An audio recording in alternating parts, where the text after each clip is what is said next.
Hello, welcome to the Sunday Times Politics Weekly, where we discuss the political issues of the moment. I'm Mike Siluma, and thank you for joining us. Joining us in this episode is Professor Susan Booysen, who's emeritus professor at Wits University, who also works as an independent research consultant.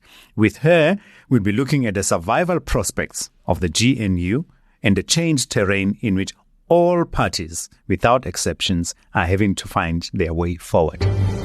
I will not renew my membership of the EFF. I also request to resign all positions in the EFF. We are not going to have a parallel government run by Helen Zille. There's one president here, and that president is Cyril Ramaphosa. Bavas J. Marikana.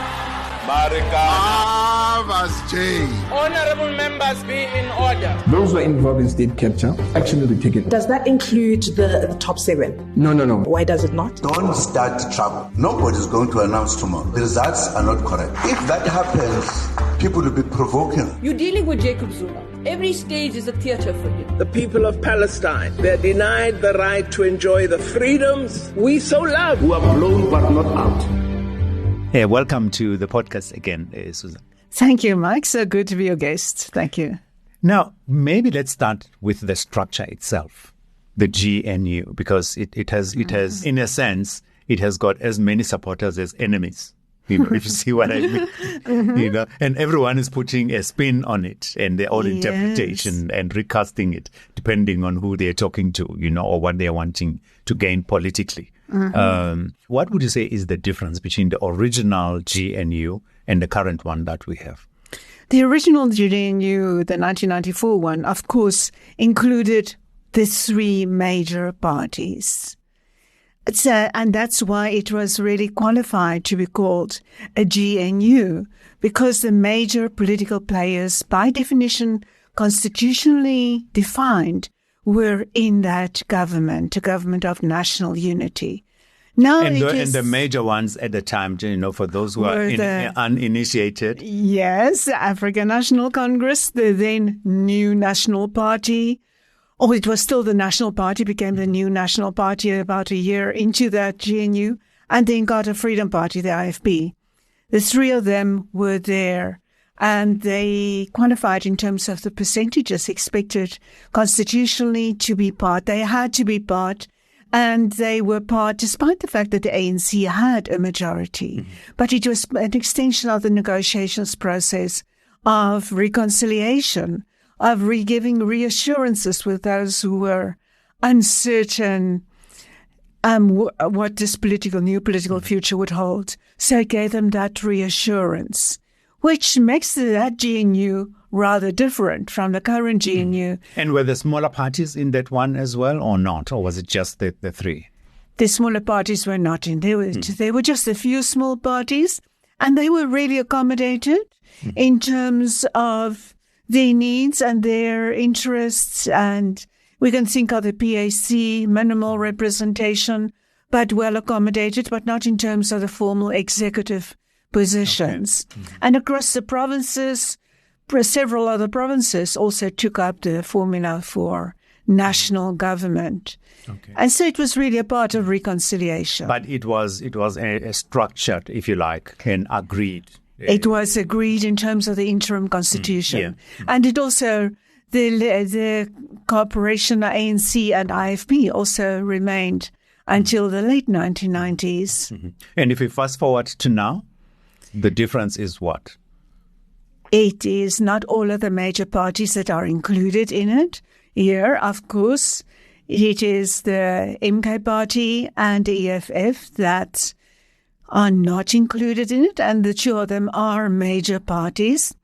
So it's really true that people say this is not really a GNU, it is definitely a coalition. It is nonsense to say a GNU is not a coalition. A GNU, by definition, is a coalition. But why are people making an issue of that? I mean, the politicians. When I say people, I mean the politicians. Is there something that we're not understanding there? Why would they be so bent on distinguishing the 2 and insisting that it's one and not the other? There's so much politics that goes into it, and political interest, and especially the ANC.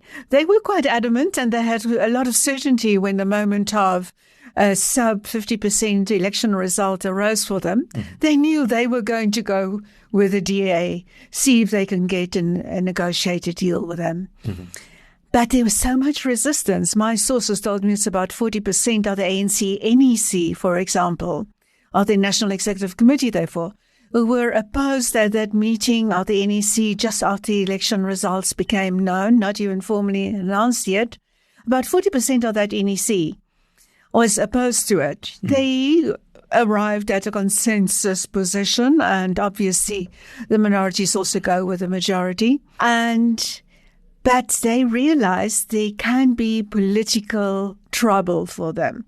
And so they really wanted to play down the idea that they are, and they still bent on that, to play down the idea that they are, and the fact that they're in coalition with the DA.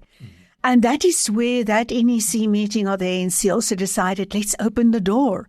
Let's invite all of these small parties, and a host of the small parties, very small and quite small, came in.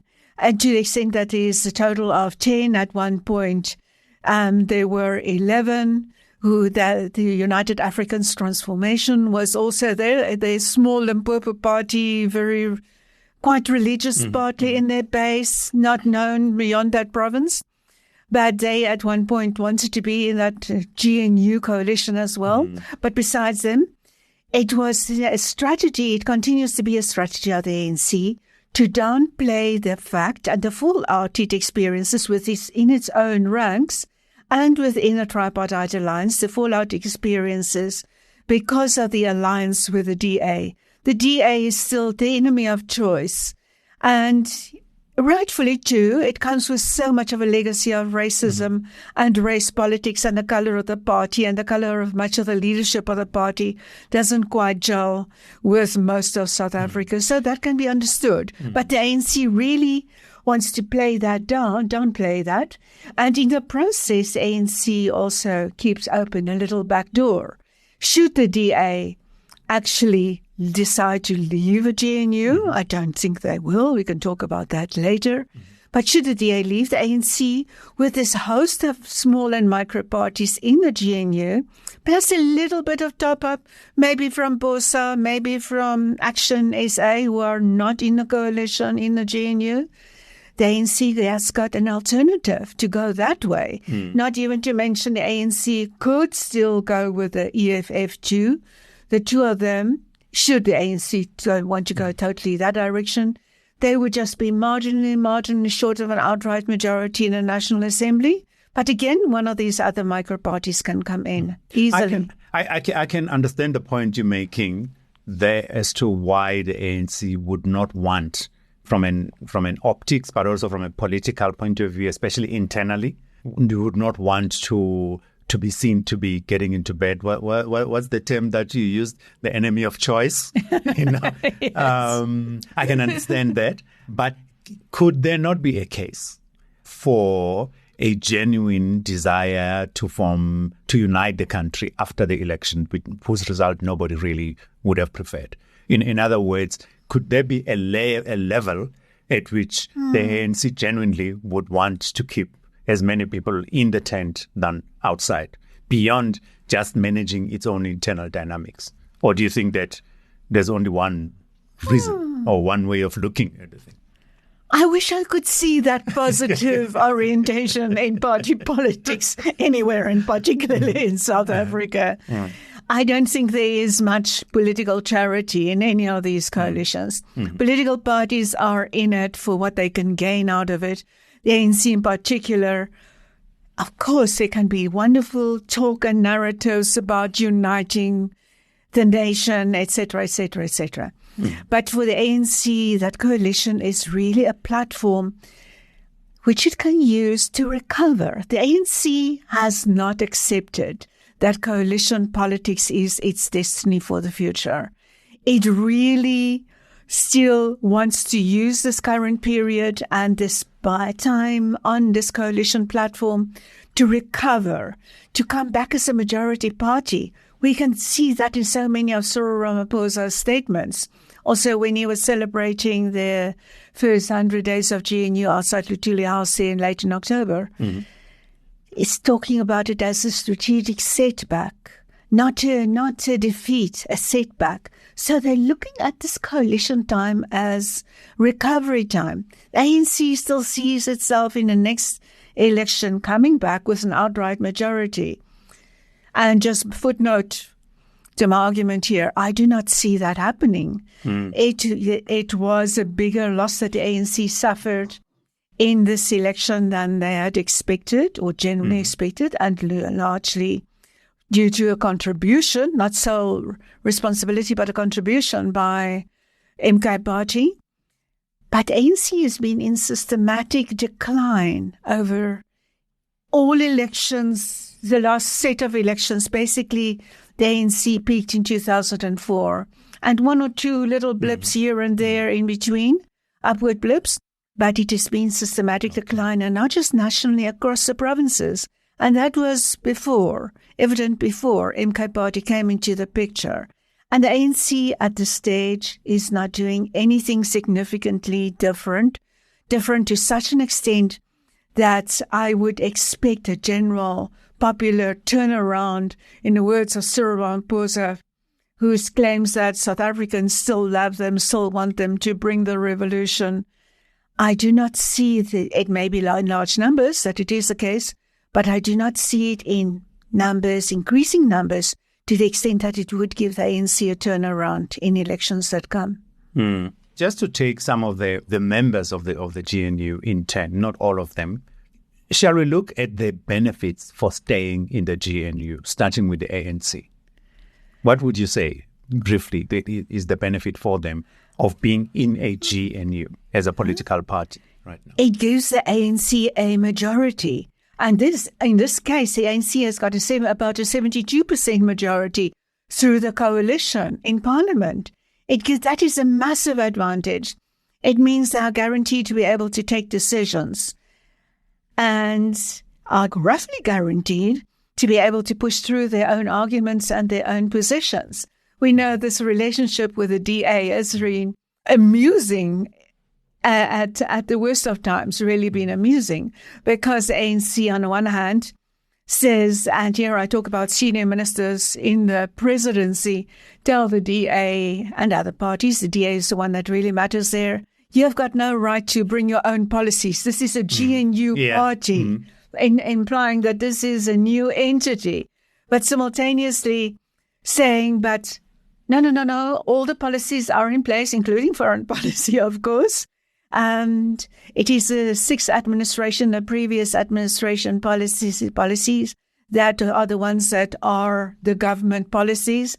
So the ANC is really playing it all in all directions, saying this is a new unit. It's in effect a GNU party, but then is also saying, no, you haven't got a right to bring in other policies. So the ANC has got, this benefit that it can claim that it is just continuing. And I think Cyril Ramaphosa specifically said to the ANC's followers, it is our election manifesto that this government is implementing. That is a massive advantage that the ANC gets. I interrupted you.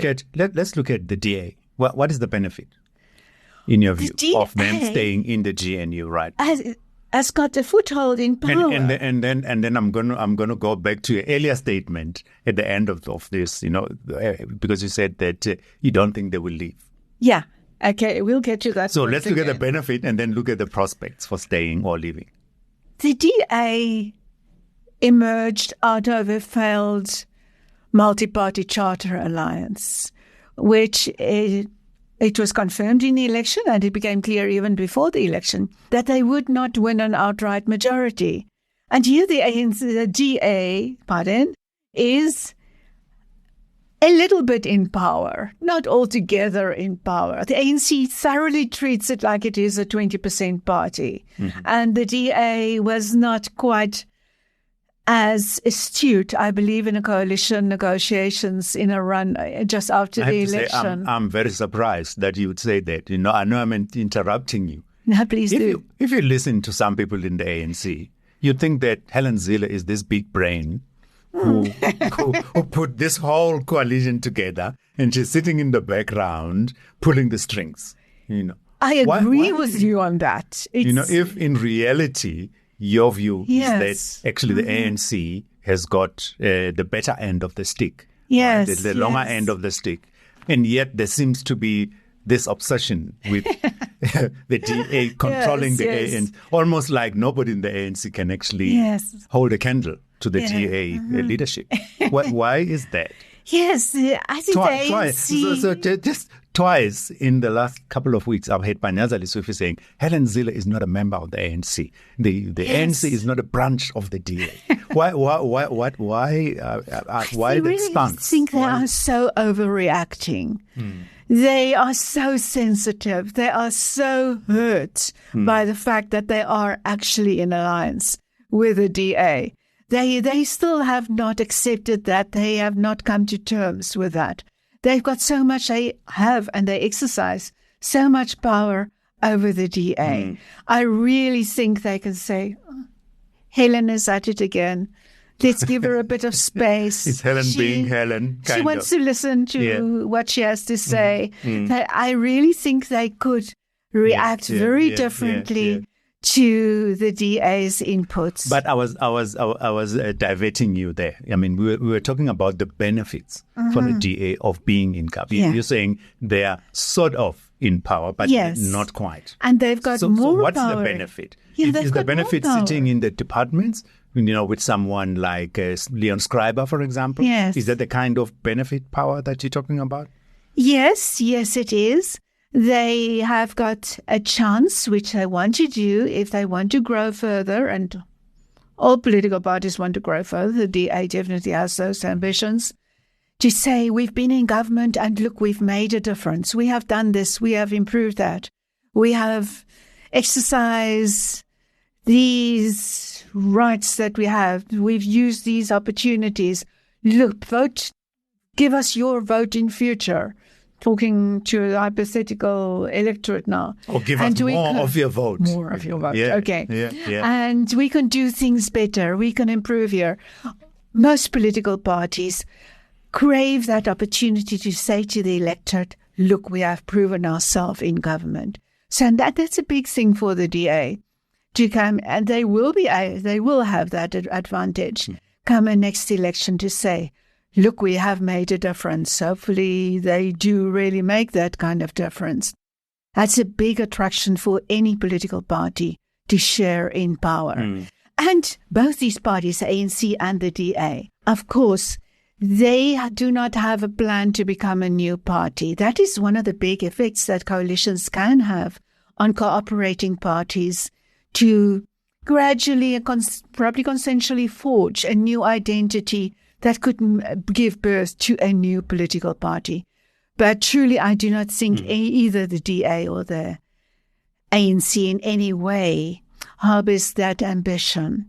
So that is also why they come out, and Panyaza and Fikile come out and make these noises, and the same on DA's side, to make sure, even if they are in the same government, the voters keep on differentiating them in their own minds.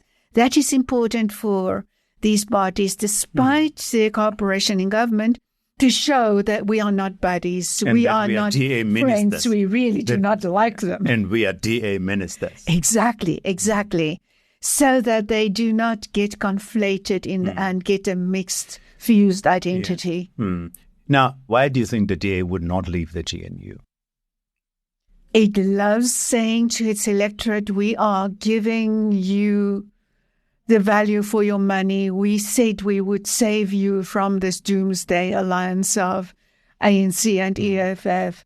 And they love that they are able to do that. And then the question of power and possible leverage it gives them in terms of future elections. I really think it's they like a platform, they would not, a more potent platform than if we're in the opposition. It is. They would not have that if they were just sitting in the opposition benches.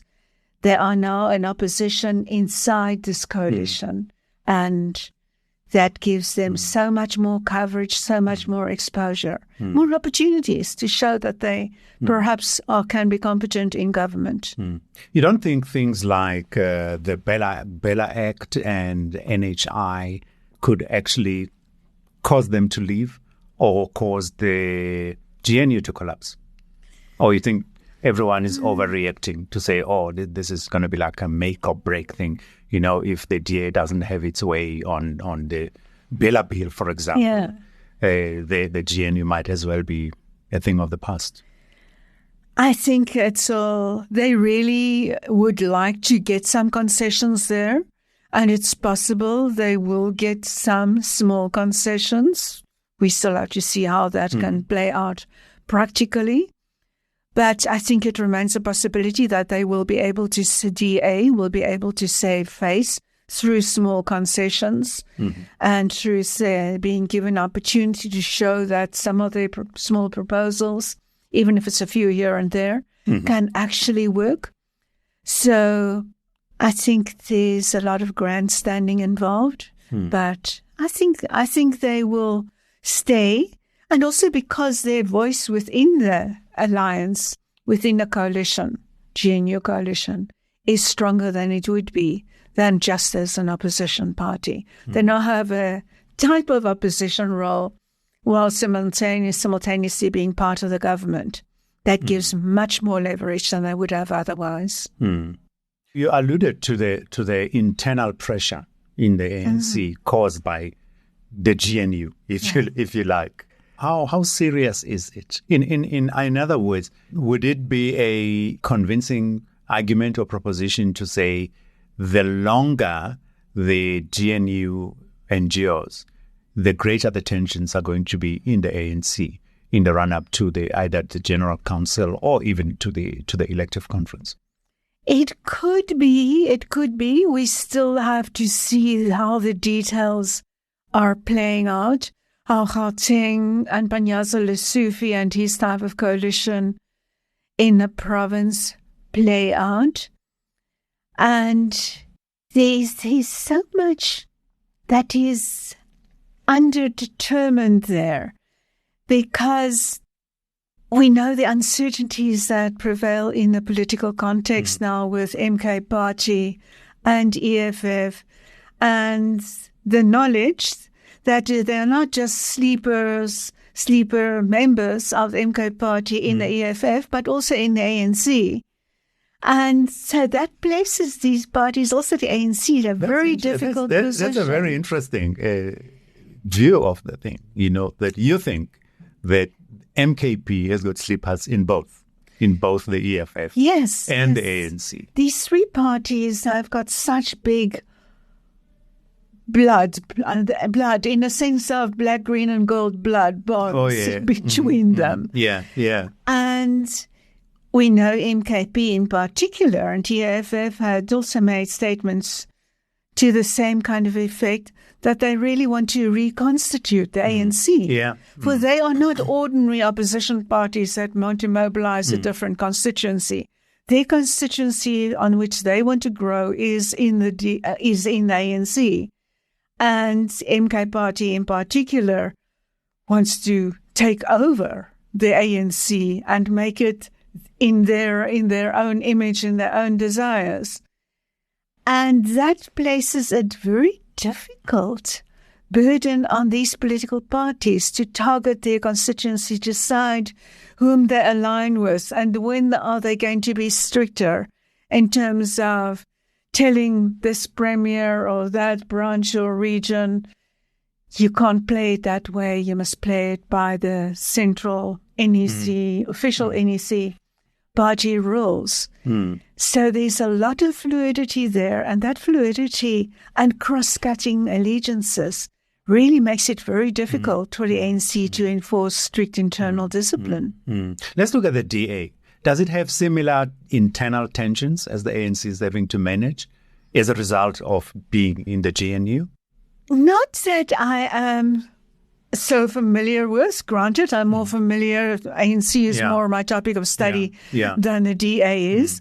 But we have not seen that emerge as clear. If it is there, we haven't seen it as emerge as clearly and in such a pronounced way as it is in ANC. It's part of the ANC's character.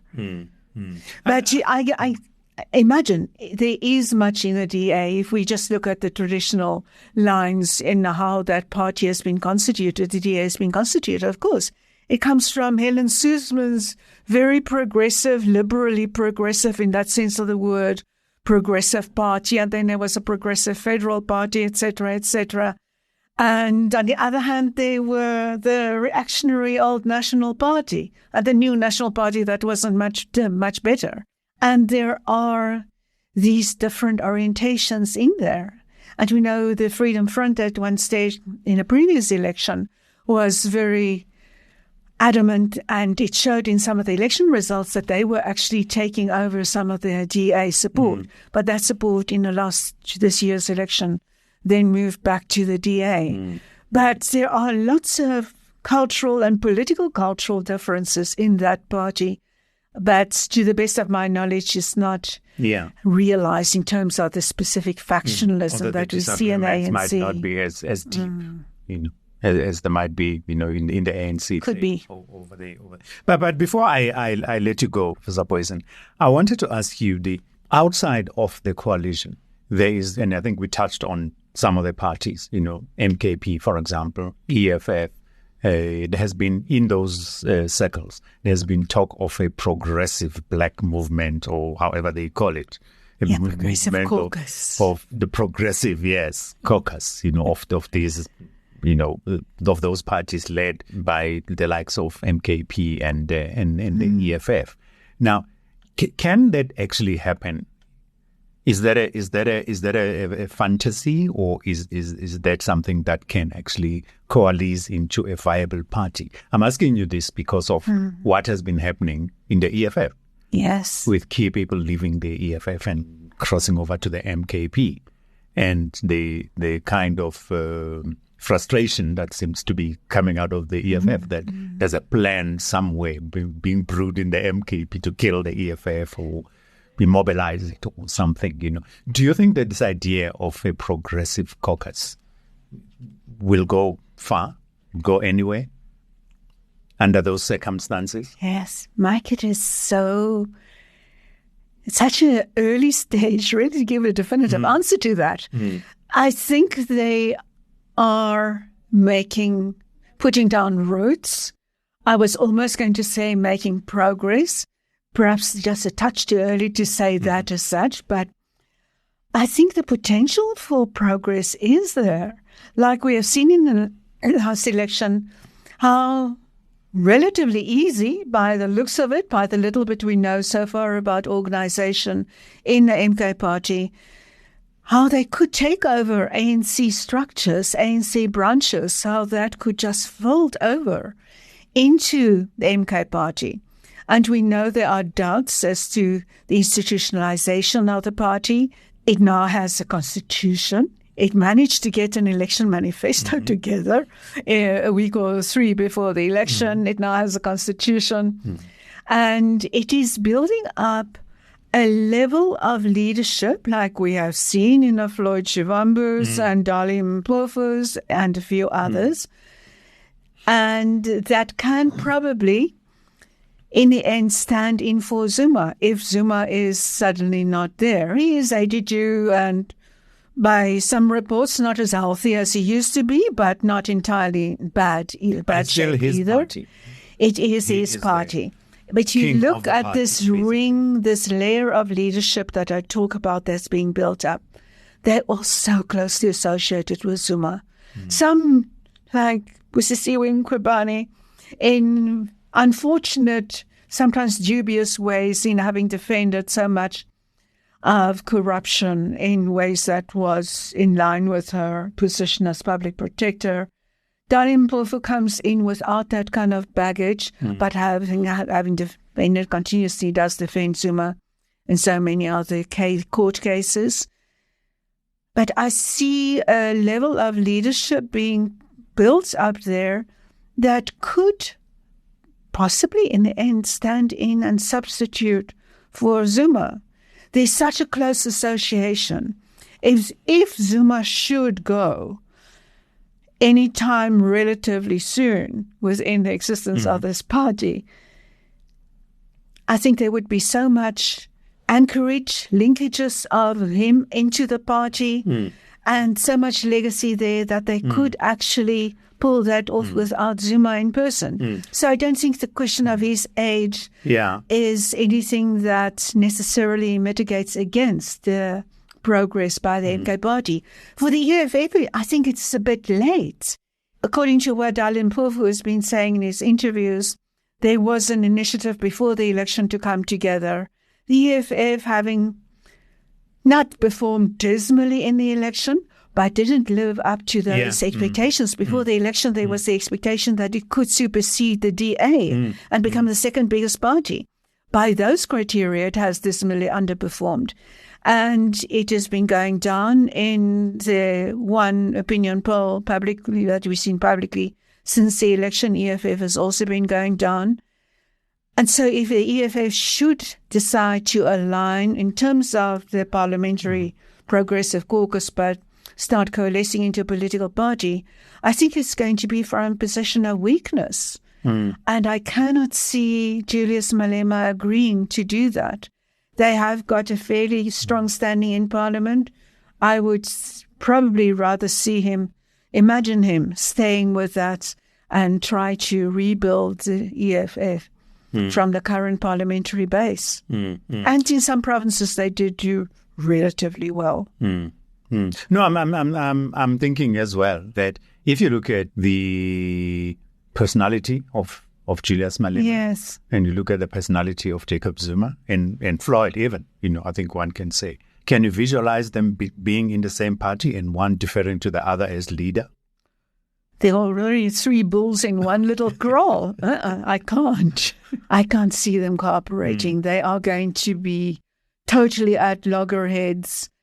And maybe there's agreement on some of the broader policy matters, land, restitution, ownership of mines, etc. There could be convergence of that, but they all want to be the leader. There isn't space for all of them. At this stage, by current behaviors, I do not see them being the leaders, joint leaders in one party. The departure of just lastly, of all these people, these key people, with a rumored imminent departure of more from the EFF to the MKP. How much of a threat do you think that is to the EFF? It remains. Do you think they big can threat. recover from that and become as potent a presence as it was in the last couple of years? It will be hard work to recover because a couple of their luminaries have left. Serious top-level names have left. Shivambu, Mpofu. That is not to be underestimated, the impact of that. If even more of them goes, they have suffered, I think, great reputational damage already. A few strong names remain in the EFF, and there's probably more that can come through the ranks. But it's going to take a lot of work and a lot of recovery and lost reputation. Well, we'll see. Maybe the answers will come out of their forthcoming conference, the EFF conference that's coming up. Maybe. Yes, we will really be looking at that conference to see whether there are smoke signals of new bright futures arising. Professor Susan Booysen, we'd like to thank you very much. Unfortunately, that's all the time we have for our conversation today. We thank you very much for your time and for your very interesting perspectives. Thank you, Mike. As we navigate our way, all of us, in this post-election GNU world. In a continuous election between election positioning and capturing of parties. Yes. Professor Booysen, of course, is the emeritus professor at Wits University and also an independent research consultant. Thank you very much, Prof. My pleasure. My name is Mike Siluma. Until next time, be blessed, stay safe, and let's do good for our country.